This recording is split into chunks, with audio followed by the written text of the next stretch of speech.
So we're going to talk about slope point form today. There's actually three forms of an equation of a line that are commonly used. Last class, and actually the last two classes, we've been talking about slope-intercept form. And it's called slope-intercept form because in order to get that equation of a line, you need to know the slope and you need to know the y-intercept. Okay? The one that we're going to look at today is called slope point form. And it's called slope point form because to be able to get this format of an equation of a line, the two pieces of information that we need about the line are number one, the slope, and number two, any coordinate point on that line. Okay? Both of these formats, slope-intercept form and slope point form, is fairly easy to go back and forth between the graph and the equation. It's quite direct. I would say most people find slope-intercept form a little bit easier, but sometimes we have to use this format because number one, we may not have the y-intercept. Right? So if we don't have the y-intercept, we don't have the information that we need, but we have a point instead, then we can use this format. And then sometimes the y-intercept may not be a whole number or may not even be a rational number. And so this format is just easier. Okay? We will talk, though, a lot about how do we convert. If we have slope point form and we want to get our equation into slope-intercept form, how do we go about doing that? Okay, so slope-intercept form is, slope point form rather, looks like this. Whoops, I need my pen. And this is on your formula sheet. I have not given you guys a formula sheet yet because I have them sitting on my desk, but I have to get the sheet protectors from the math office. I promise you I will get that to you tomorrow. Okay? Sorry, are you guys okay over there? I'm just getting a little distracted. Everything okay? Okay, awesome, thanks. Is this? Okay, this is the format for slope point form. M is the slope.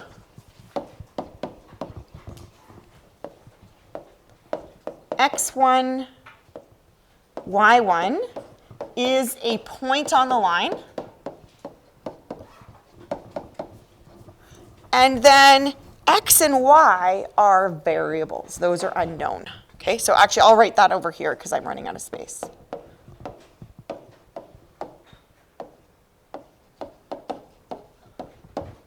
Okay, so this is the format. And in fact, this format comes directly from the slope formula. Okay, so I want to just talk about that a little bit because sometimes it's like it comes out of nowhere, and this doesn't actually come out of nowhere. It comes directly from the slope formula. Before I talk about that, though, one thing I want to mention is that in this format, M will always be a number, and X1, Y1 will always be numbers. So the only two letters or variables or unknowns are the X and the Y. Just like when you have Y equals MX plus B, M and B are numbers, and the only two unknowns are the X and the Y. Okay, so this comes from the slope formula.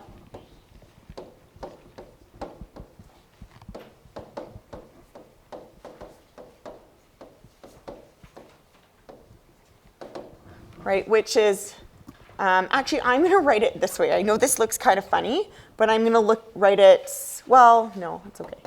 Y2 minus Y1, I'll do that in a second, over X2 minus X1.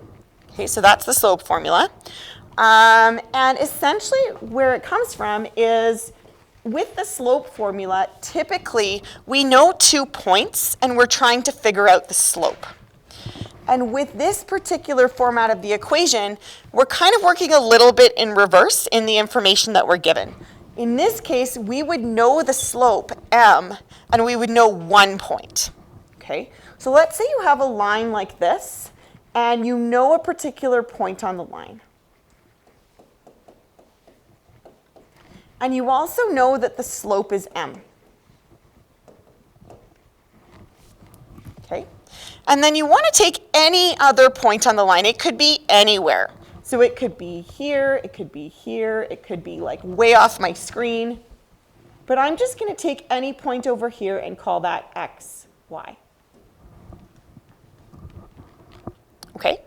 Then according to the slope formula, whatever m is, let's say m is a half or 2/3 or 3/4, that m value should equal y minus y1 over x minus x1. Okay? Now, if I multiply both sides of the equation by this denominator, x minus x1, on both sides, right? These two will cancel. And what I end up with is y minus y1 equals m times x minus x1. Okay, so this is where this format comes from. It comes from slope formula, but instead of not knowing the slope and knowing 2 points, we know 1 point in the slope, and then this x and y represent every other point on that line. Okay?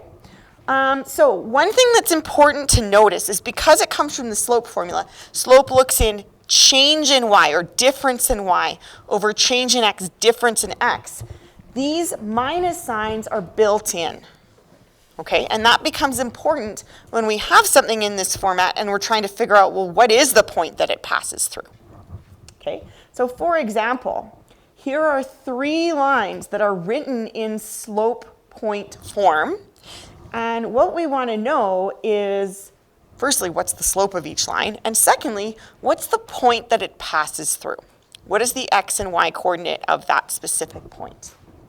Okay, so if we I'm going to just kind of make a chart here, actually, so that I don't have to keep writing m and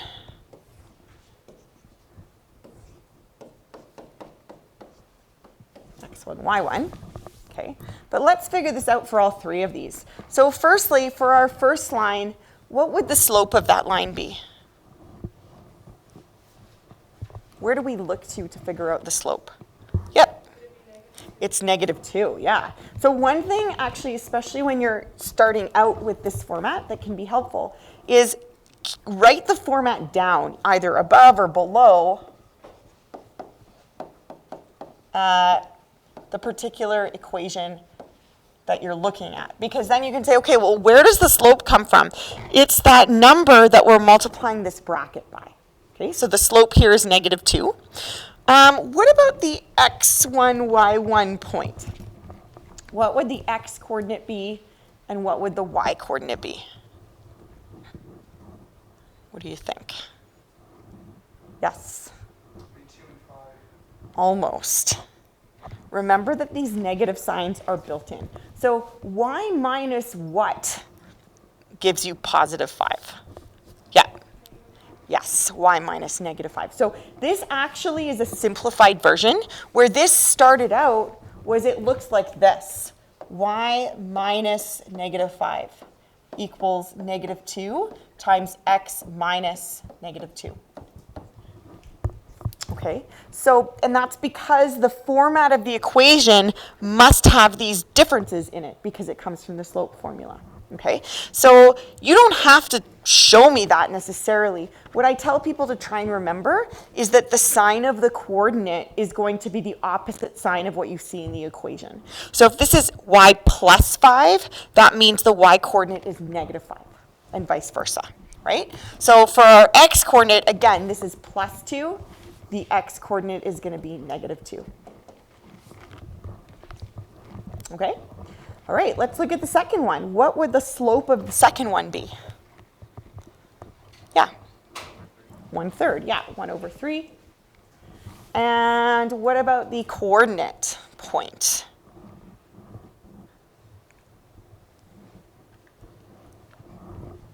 What's the x coordinate? What's the y coordinate? Yep. Correct, -12 and 6, right? So the x coordinate comes from inside this bracket, or the number that's close to x in the equation. and the y coordinate comes the number that's close to y, right? So this is x plus 12, so the x coordinate has to be negative 12.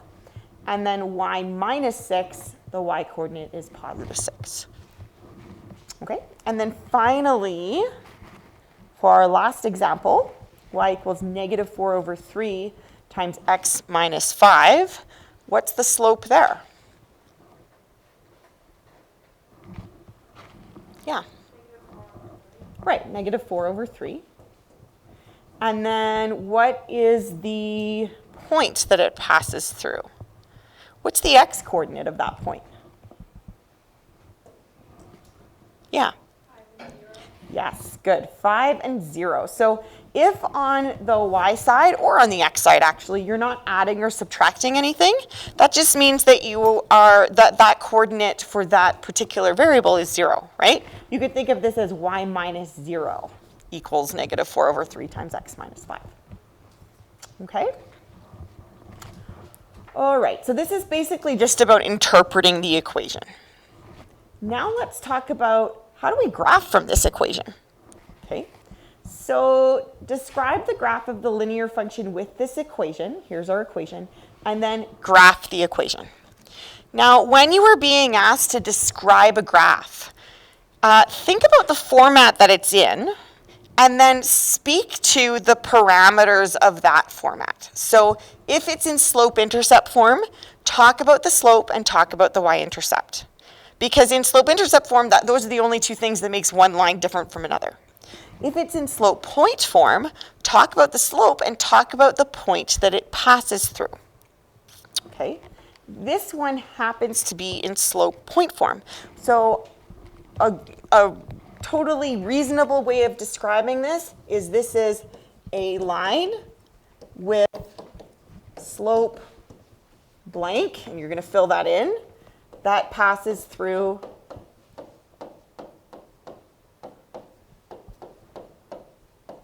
blank, particular point.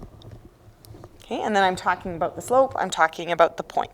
And with that information, actually somebody could come up with an equation, someone could graph it, that sort of thing. Okay? So, and essentially when you're being asked to describe something, whatever you're being asked to describe, that's kind of the goal in mind. If someone else read this, would they be able to essentially reproduce what I start with? Okay. All right, so what is the slope of this line? Yep. 1/3, yep, 1 over 3. And then what is the point that it passes through? Yeah. Right, -4, 2. Okay? Now, how do we graph this? The process is very, very similar to when we graph in slope-intercept form, with one exception. We're going to start from a different point. Okay? So when we graphed in slope-intercept form, which was the first point that we plotted? The first point that went on the graph. Yeah. The y-intercept, yeah. So when we graphed in that format, we plotted the y-intercept, and then we used rise over run from our slope to get other points on the line. Where do you think we're going to start in this format? Yeah. The point, yeah. We're going to plot the point and then use rise over run to get other points. So plot the point from the equation.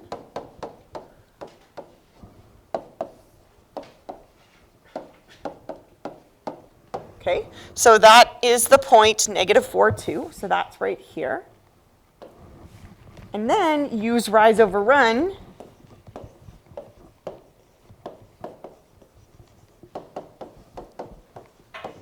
and in this case that's 1 over 3 to get other points.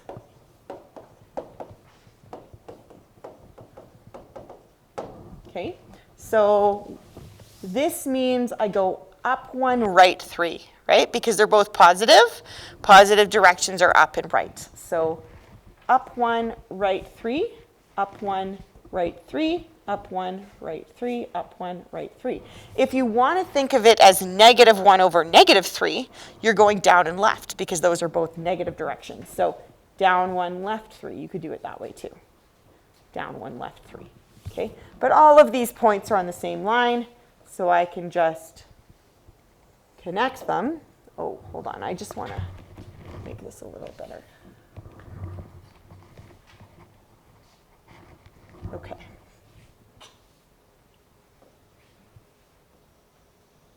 And there we go. Okay. Now, one thing to notice about this is, yeah, you can see the y-intercept on this graph. It's right there. But it's not on a whole number, right? So if we wanted to say what it is, we'd have to sort of approximate it at this point.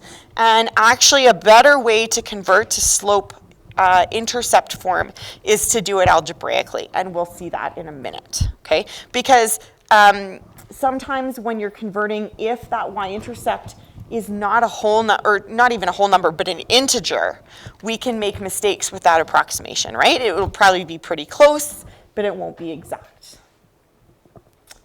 Okay, so I'm going to get you guys to try this next one, and then we'll talk about that process of converting from one format to another.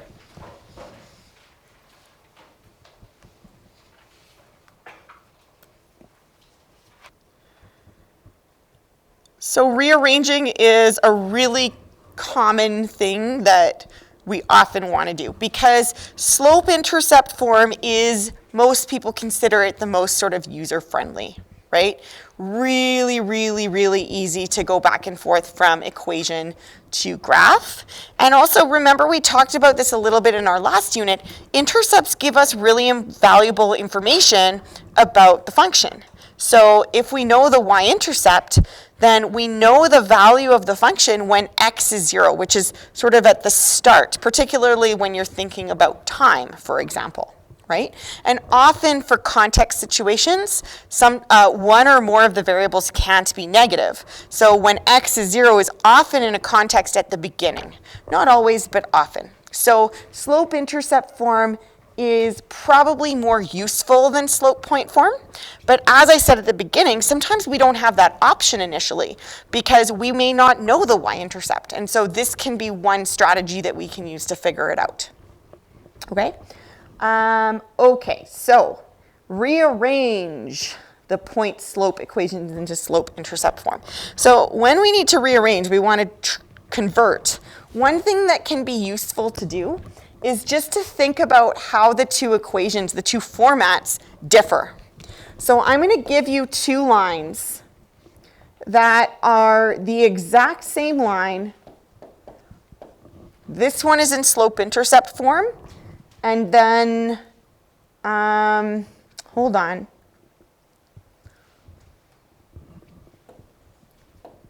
This one is in slope point form.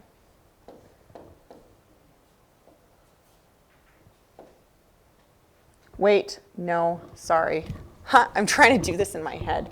It's not working out that well. Okay. There we go. Okay. This represents the exact same line, but they're just in different formats. Okay. What do you notice about the differences in these two formats? If you just kind of look far away, what are some differences? Like, take a step back. What are some things that are different from one format to the other? Yeah? In the intercept form, y is isolated. Yes, good. So number one, y is isolated in slope-intercept form. Okay, so that's one thing we're going to have to deal with.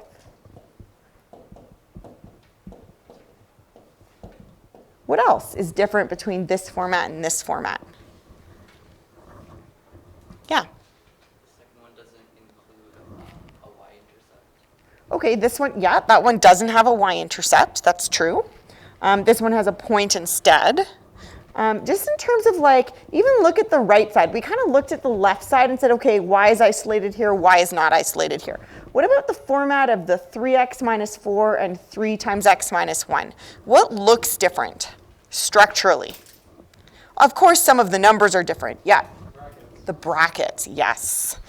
Slope-intercept form does not have brackets.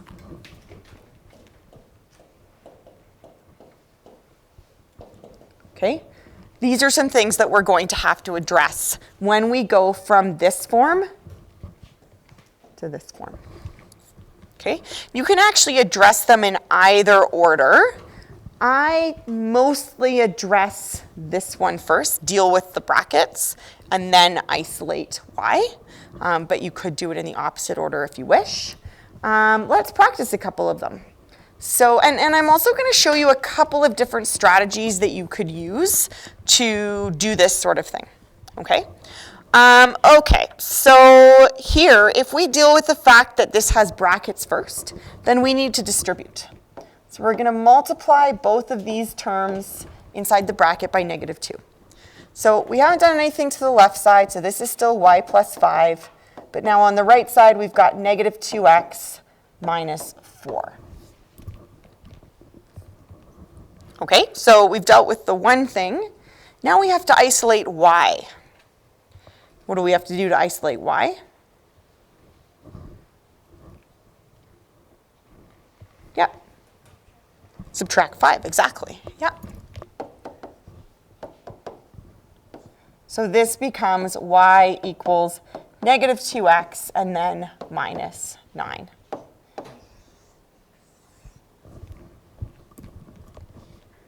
Okay? All right, let's look at this example. So I'm actually going to rewrite this one over here. Y minus 6 equals 1/3 x times x, rather, plus 12. Okay? And if we did the same thing, we started by distributing the 1/3 into here, then I'm not changing anything on the left side, so I'll keep that as is. But 1/3 times x is 1/3 x. What's 1/3 times 12? Yeah, 4. So this becomes plus 4. Okay? Now, often, you're not going to get a whole number there when you multiply by a fraction. So we'll have to deal with some fraction addition, subtraction. We'll also have to deal with some fraction multiplication. But we have done that sort of thing before, so hopefully we can all remember what to do. And then finally, we have to add 6 to both sides. Right, so we end up with y equals 1/3 x and then plus 10.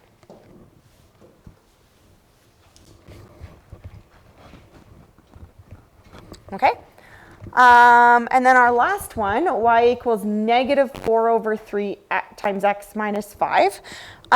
Okay, so actually wasn't this, these were the ones that I gave you initially where we were looking at slope and y-intercept, or slope and point on the previous page. I recognize this one.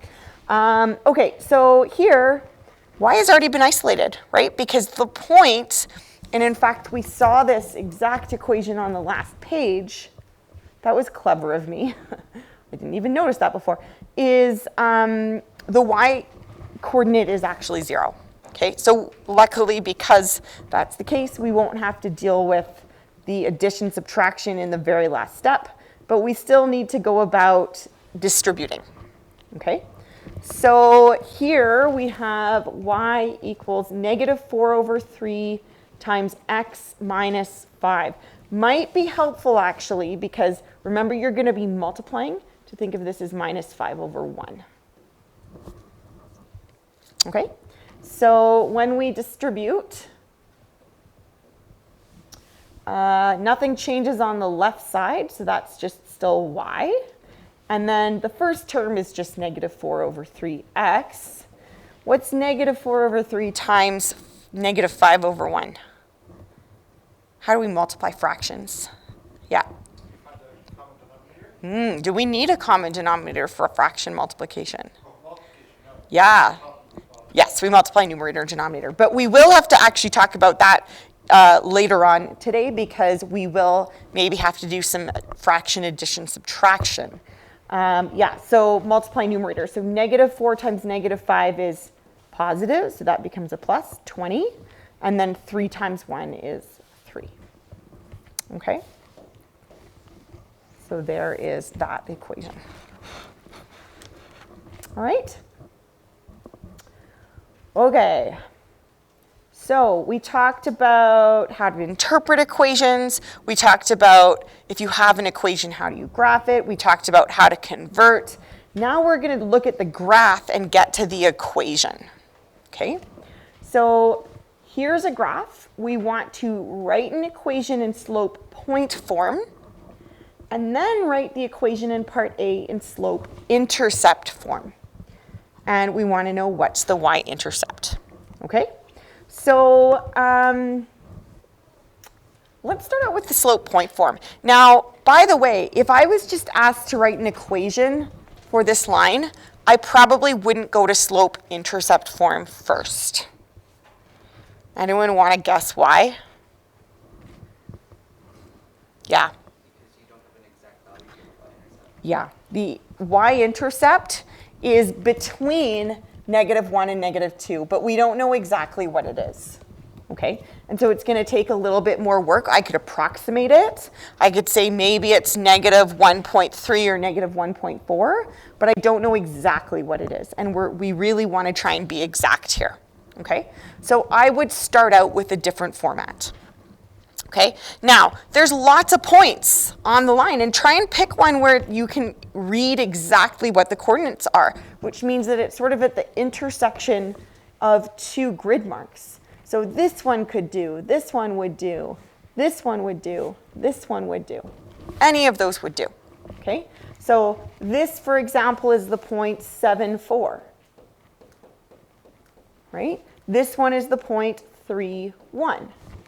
This is the point -1, -2, and then this is -5, -5.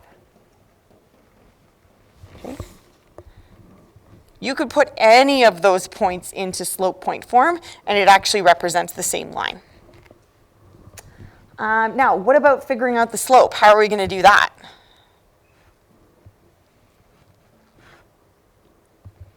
We have a graph, yep. Okay, yeah, we could pick 2 points and then do what, sorry? Like do the calculation. Yeah, so you could use the slope formula for sure, right? So we've got lots of coordinate points here. I could just plug those into the slope formula. If you have a graph though, there's something else that you could do too.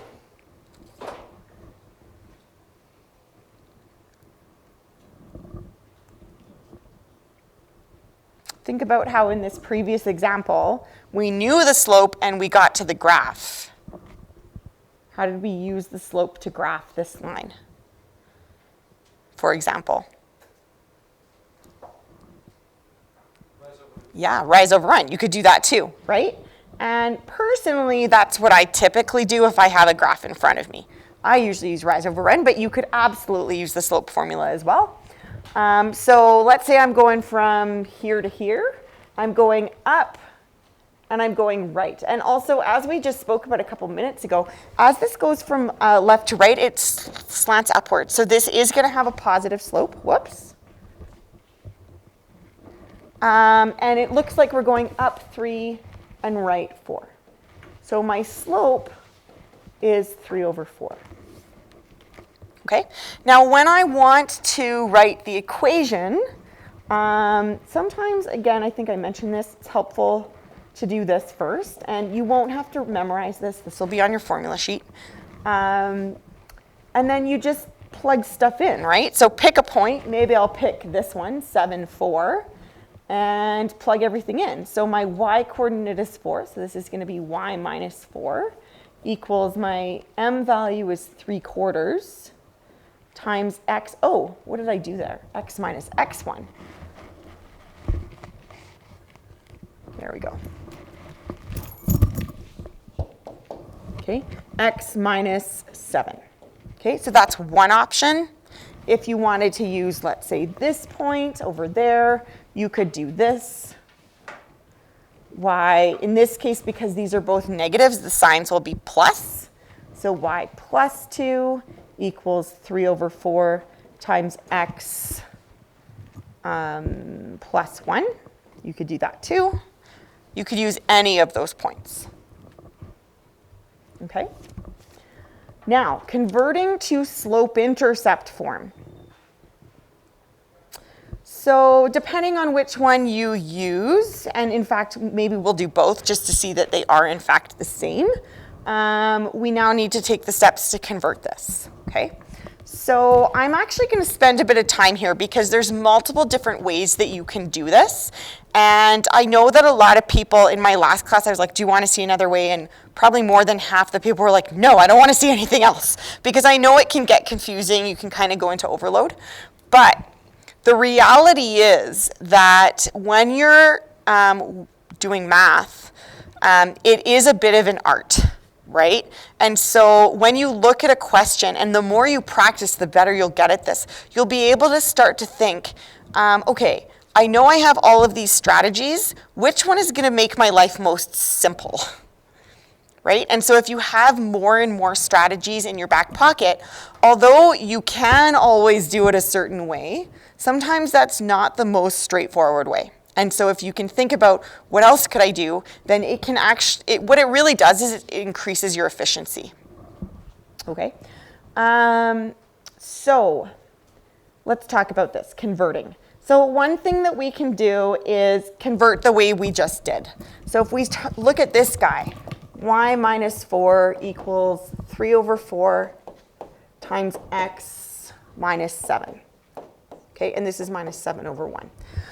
We started out just previously by distributing, right? So we have y minus 4 equals, this is going to become 3/4 x. And then here we need to multiply numerators and multiply denominators. So 3 times 7 is 21, minus 21 over 4 times 1 is 4. Okay, and now we need to isolate y. So we're going to add 4 to both sides. Okay, but what we're doing now is we're adding essentially a fraction and a whole number. So this is where we need a common denominator. And you may actually want to do this off to the side, right? So negative 21 over 4 plus 4 over 1. What is the common denominator between those two numbers? Yeah? 4, right. So this is already over 4. How do I make this something over 4? 4 over 1 is what over 4? Yeah. Multiply by 4 over 4. Yeah.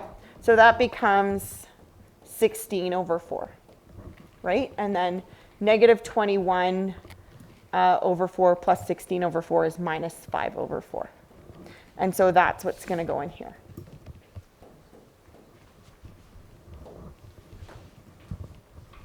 Okay? And if we did this guy as well, actually maybe I'll just do this one right below, we should get the same result, right? So this is y plus 2 equals 3 over 4x, and then 3 over 4 times 1 is just 3 over 4. Okay, and then in this scenario, we have to subtract 2.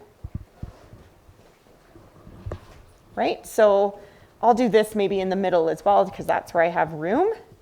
3 over 4 minus 2 over 1. Again, the common denominator is 4.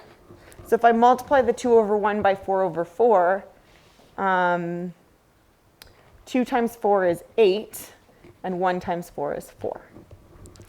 Right? So 3 over 4 minus 8 over 4 is also negative 5 over 4. And that's what we expect because these represent the same line, so they should have the same y-intercept. Minus 5 over 4. Okay? Now, how many people are like, oh my gosh, fraction operations, I don't like that? Probably some of you. Okay, so there's a couple of other things that we can do. So I want to show that to you, just to give you some other options. I'm not going to actually do this for both of them just because I want to speed up the time a little bit, but we know that this represents the same line, so you could, of course, do it for either. Okay, now one thing you can do is this one started out with y minus 4 equals 3 over 4 times x minus 7, right? If you don't like the fact that there's a denominator of 4, you can actually deal with that first.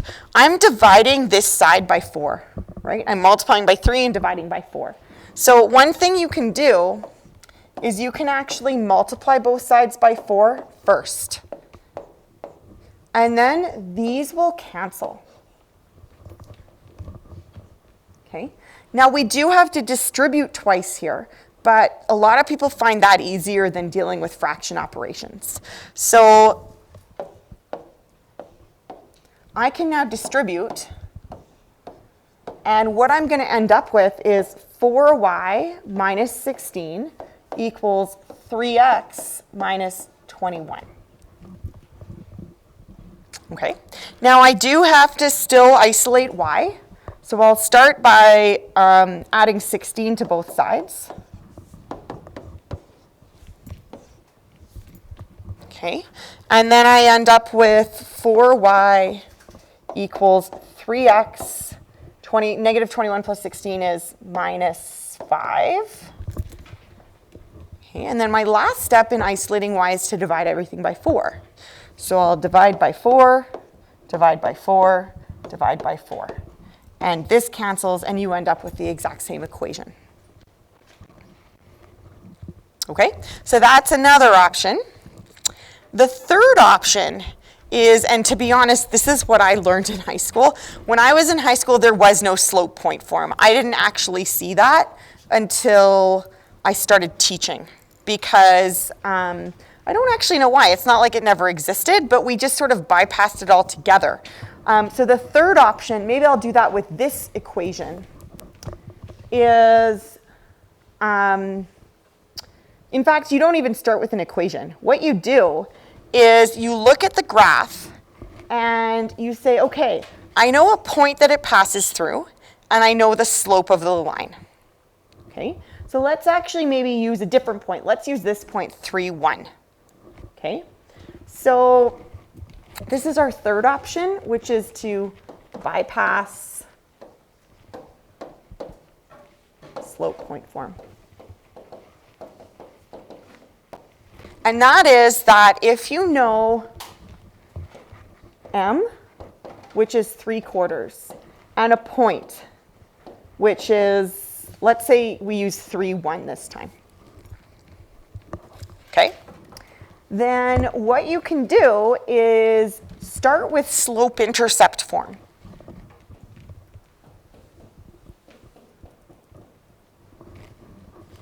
Okay?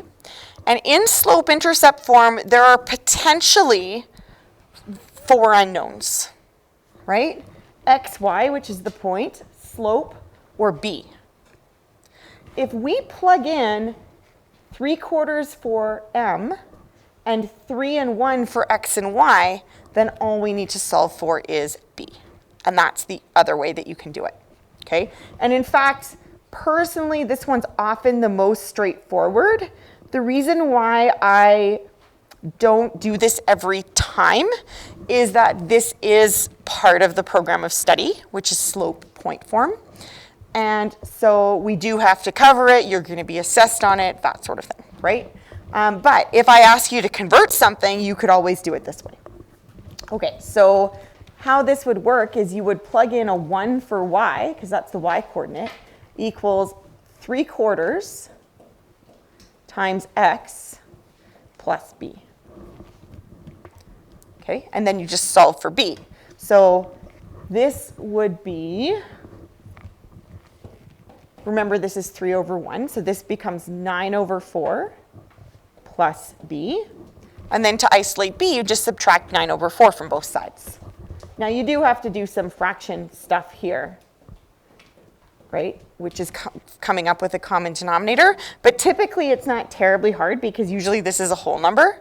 So 1 is the same as 4/4, right? So if we're doing that, 1 minus 9/4 is essentially 4/4 minus 9/4, which is negative 5/4. Okay? And so that's our b value.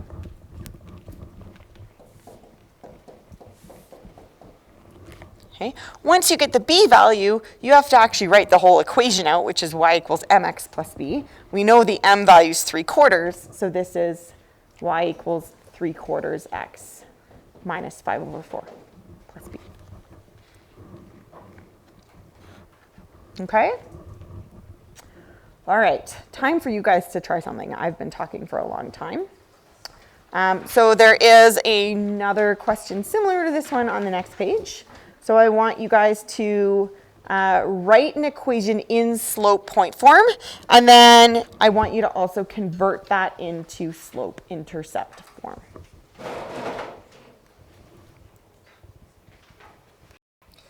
All right, what is the equation of line CE given C is -4, 2, and E is 1, -8? Okay, so we do not have a graph here. I guess you could draw one if you wanted to, but we don't actually have to. And in fact, you may have situations, and we'll see one in about 10 minutes from now, where it's not practical to draw a graph because perhaps your X and Y coordinates are very, very large numbers, okay? Now, here's what you have to keep in mind, because at the end of this unit, here's what's going to happen. Very common type of question. Here is some information about your graph, your function, your equation, whatever. Okay? Come up with an equation in a specific format. That's typically what the questions look like. And people often get thrown by that because let's say I asked for something in slope-intercept form. And people are like, I don't have the slope, I don't have the intercept, like how am I going to do this? Okay? So what I always tell people, and we're going to practice this a lot more on Wednesday actually, is ignore the format initially. So if the question asks for slope-intercept form, almost like cross that out. That's an afterthought. And think, how can I get an equation in any form? I just need an equation. Once I get an equation, I can now convert if I have to, okay? And typically the two equations that we go to first is either slope-intercept or slope point. And what you need to know to get an equation in one of those two formats, think about how they're named. One of them is slope-intercept. You need the slope and the y-intercept. One of them is slope point. You need the slope and a point. In both of the forms, you need slope, okay? So to get an equation, you need slope, and you need something else. And that something else can either be the y-intercept or it can be a point on the line.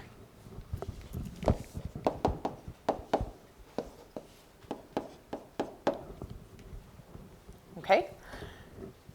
Oftentimes, you aren't given the slope, so you have to come up with it. Now, we've actually seen an example of coming up with the slope because we looked at something graphically. So one way to come up with slope is to look at a graph and do rise over run. What are some other things that we can do to figure out the slope? Yeah? Figure out the difference between x's and difference between y's. Yeah, so that's the slope formula, right? So we can use the slope formula to get the slope. Some other things just to throw out there, you may be, and it's not the case in this scenario, but you may be told your line is parallel to this other line. If two lines are parallel, you know their slopes are equal. Or you might be told that your line is perpendicular to this other line. And then you know that your slope is the negative reciprocal of that other line's slope. Okay, so those are some other things that you can look for. In this case, we have 2 points. We can use the slope formula. Okay, so to get slope, we're going to do y2 minus y1 over x2 minus x1. So this is x1, y1, x2, y2, or you could swap those if you want. And now I'm just going to plug in my values. So y2 minus y1 is -8 minus 2 over x2 minus x1, 1 minus -4. Okay, and that makes -10 over 1 minus -4 is +5. And that simplifies to -2. Okay, so we got our slope. Do we have the other thing that we need? We either need the y-intercept or a point on the line. Yeah, we've actually got 2 points. Yeah, so we can use one of the 2 points.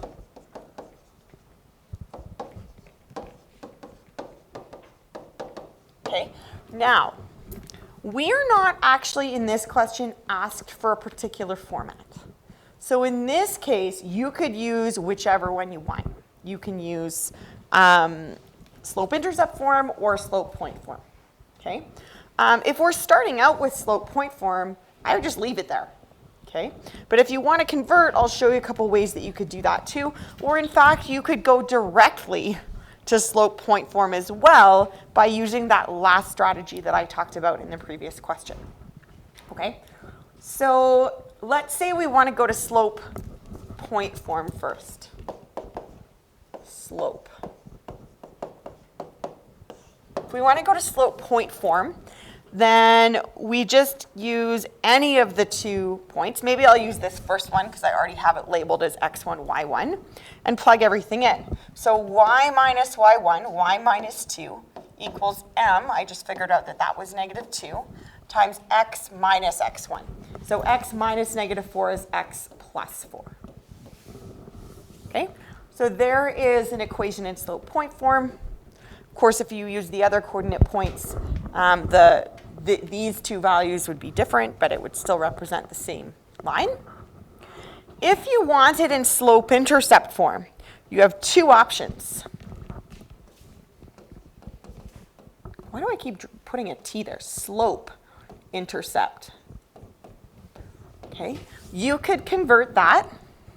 Actually, this one's pretty nice to convert because there's no fractions, right? The slope is a whole number. Or you could do that strategy that we talked about before, where if you know it's y equals mx plus b, you know the m value, you know an xy value, you plug those in to get b. Right, so we can just practice both quickly.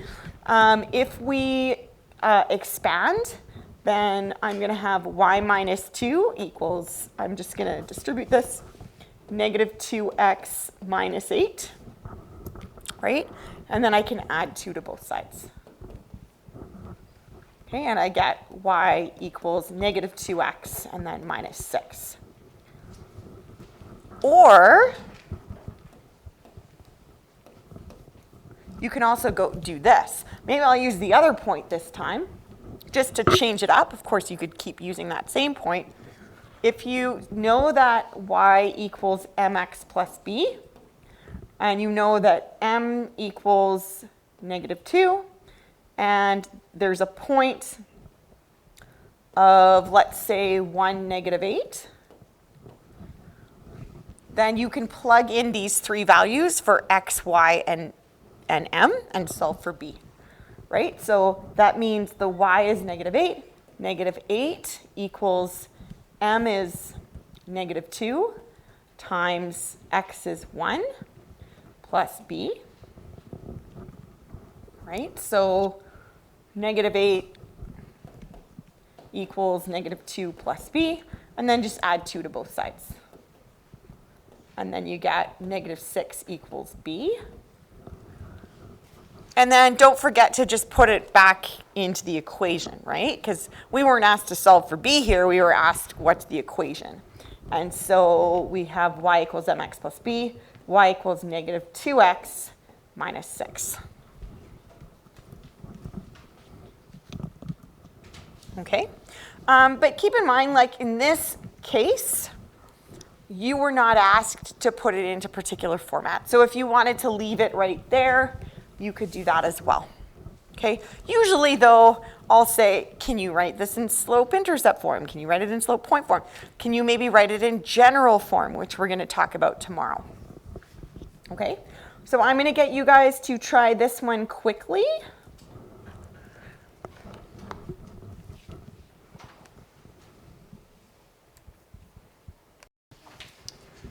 A temperature in degrees Celsius is a linear function of the temperature in degrees Fahrenheit.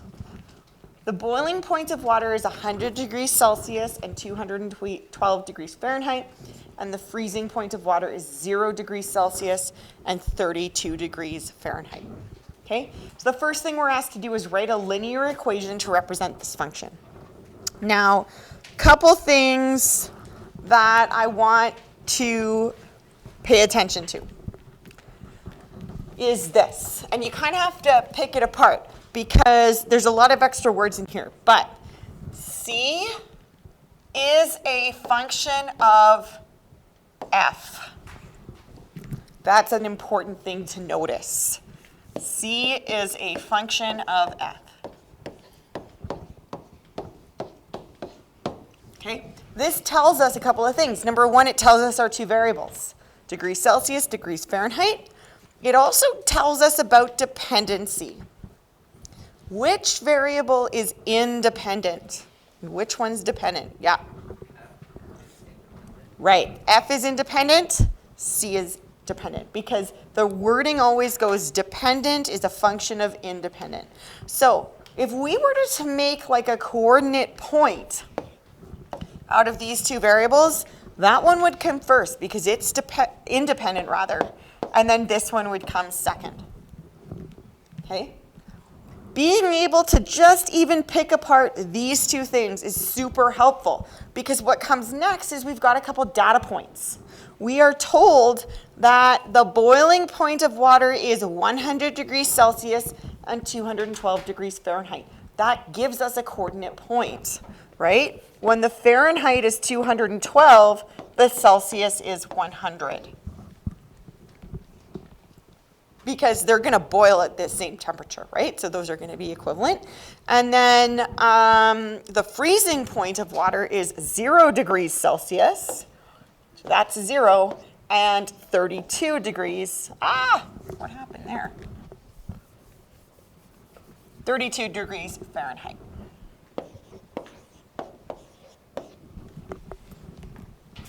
Okay? Now, we want to know a linear equation to represent this function. This now becomes exactly like we did in the last question because we have 2 points, so we can come up with an equation to relate one variable to the other. Okay? We started with slope. We're going to start the same way, right? So our m is y2 minus y1, 100 minus 0, over x2 minus x1, 212 minus 32. Okay, and that works out to be 100 over 180. And then we can reduce that because these are both divisible by 20. So 100 divided by 20 is 5. 180 divided by 20 is 9. Okay, so that's my first step. Second, I have to put this into an equation, and I have a couple points, so I'm maybe going to start with that. And I'm also actually going to start with that because this is a fraction. That means converting, or even if you start with slope-intercept form, there's going to be some fraction, addition, subtraction will be in there for sure. And we were just asked for an equation. It didn't say equation in this format. Okay? Now we have 2 possible points that we could plug in. Personally, I would choose one over the other. So I want to know if you guys can guess which of those 2 points I would choose and why.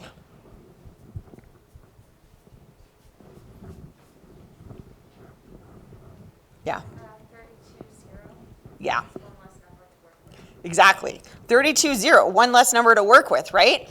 If this is the y coordinate and it's like y minus y1, then y is already been isolated. So I can just use that point and that takes out a step, right? If you use the other one, it wouldn't matter, but I'm going to use that second point. So now I can put into the equation y minus y1. Now, I'm not really using the variable y, I'm using the variable c. So it's going to be c minus 0 equals m, 5 over 9, times x, which is f, minus 32. Okay?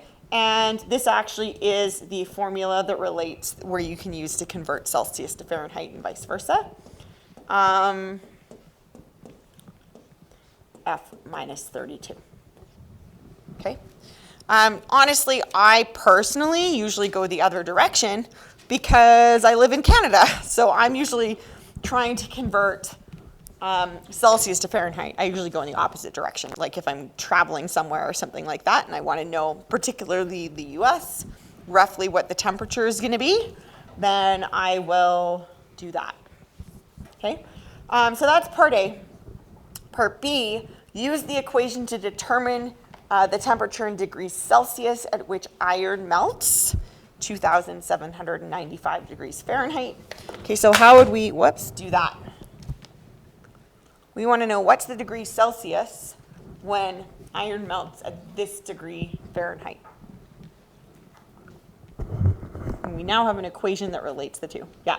We could substitute F for Yeah. 2,795. Plug in 2,795 for F. Okay, so that's going to give us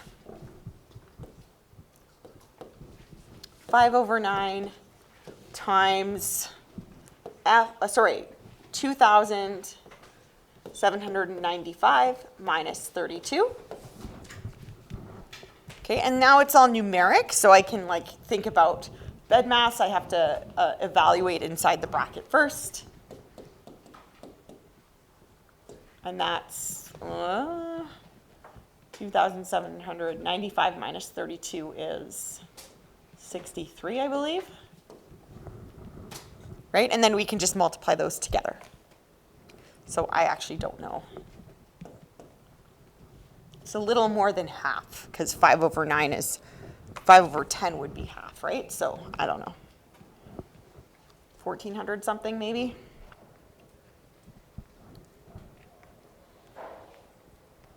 Let's see, 1,500.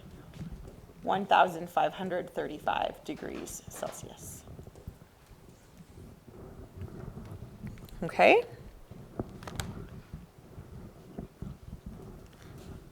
So just looking at the time, I want to just quickly do this one together. We're not actually going to finish it. And then there's a couple things I want to look at on the next page. And then we'll go from there, okay? So this is a similar question. The sum of the angles s degrees in a polygon is a linear function of the number of sides n. So again, you have that s is a function of n. Okay, so if we were to make that into a coordinate point, which of those two letters would come first? Yeah, n. Yeah, so it's going to go, n, s. Right, so n is the number of sides, s is the angle sum. Okay, and then we're told the sum of the angles in a triangle is 180 degrees. Okay, can we make a coordinate point out of that? What would n be if we're talking about a triangle? Yeah, 3. N's the number of sides. So this part, triangle is 180, gives us the point 3, 180. Okay, angle sum in a quadrilateral is 360. So there, how many sides in a quadrilateral? 4. 4 and 360. Okay, so first thing, write an equation. Second thing, use the equation to determine the sum of the angles in a dodecagon. This is 12 sides. Do is 12, or is 2 rather. Deca is 10, right? Those are like prefixes. And if you speak another Latin-based language, then you might pick up on that, okay? But just because we're gonna run out of time, I wanna quickly jump ahead to the next page and talk about a couple questions here, just so that you guys can get familiar with this. And then we'll be done, okay? So write an equation for the line that passes through this point R, 1, -1, and is A, parallel to the line y equals 2/3 x minus 5, and B, perpendicular to that same line, y equals 2/3x minus 5, okay? So we talked about a couple minutes ago, to be able to get an equation of a line, we need to know the slope, and we need either a point or the y-intercept, okay? So we're told that our line passes through this point. It's gotta pass through this point, which means we probably are gonna have to think about slope point form, Okay, this is our point. Now the question is, how do we get the slope? If our line is parallel to this line, what would the slope of our line be? Yeah, 2/3, yeah. Parallel lines have equal slopes.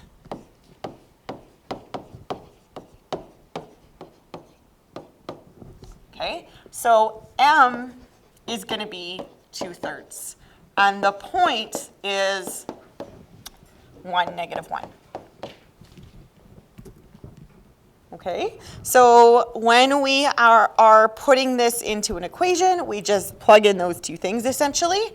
Y minus y1, y minus -1 becomes +1 equals M 2/3 times x minus x1, which is 1.